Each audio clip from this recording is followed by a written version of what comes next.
Vous allez probablement me détester, mais je ne peux pas m'empêcher de dire depuis quelque temps que malgré tous les défauts qu'a le film, j'adore quand même de tout mon cœur Jurassic World: Le Monde d'après.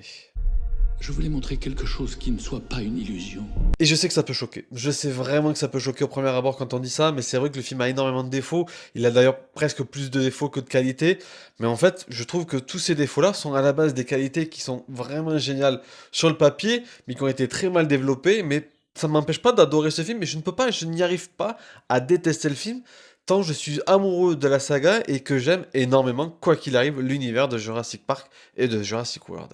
Quelque chose de réel.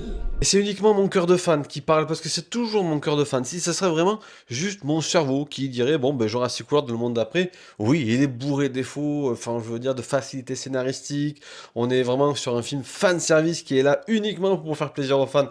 Donc, moi compris, hein. Quelque chose qu'il puisse voir et toucher. Donc oui, mon cerveau, il dit ça, et d'ailleurs, il a toujours dit ça, et il le sait, il l'assume, il le sait que le Jurassic World Dominion est vraiment le pire film de la saga, même devant Jurassic Park 3.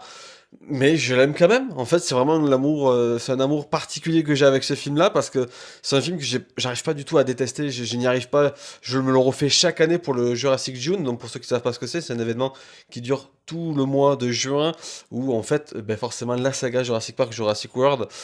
Et donc du coup, ce qui fait que ben, je peux pas m'empêcher de me le revoir et quand même de prendre du plaisir à me refaire le film, parce que c'est 2h40 d'aventure pure qui ne s'arrête jamais, qui vraiment te propose de l'action, de l'aventure, de l'humour, des dinosaures, le retour des personnages légendaires des tout premiers films Jurassic Park, d'autres clins d'œil, enfin je veux dire la venue de Biosyn enfin, qu'on peut enfin voir ce qu'est réellement Biosyn, de voir Dodson, enfin c'est plein de petits détails de cette saga qui vraiment est conçue uniquement pour les fans, c'est peut-être son plus gros défaut d'ailleurs aussi, mais que moi j'adore et que je ne peux pas détester ce film, c'est vraiment plus fort que moi, je n'y arrive pas.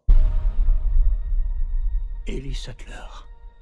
Alan Grant. Et je ne pouvais même pas attendre l'arrivée du mois de juin pour pouvoir en parler, parce que je vais me faire forcément, comme chaque année au mois de juin, un marathon des Jurassic, vraiment où je vais me reprendre le premier jusqu'au dernier, jusqu'à Renaissance, que j'adore Renaissance aussi, que j'adore vraiment, vraiment revoyez-le, parce que pour moi vous êtes tous passés à côté, vous n'avez pas compris le film, je suis désolé. C'est encore une fois peut-être mon cœur de fan qui parle, mais c'est vrai que je suis vraiment amoureux de cette séquence Jurassic, et Jurassic World, le monde d'après, franchement, je vais me le refaire avec un immense plaisir, où je vais reprendre du plaisir à partir justement à l'aventure, à travers le monde entier et à travers les dinosaures, et je sais que je vais prendre mon pied devant, enfin...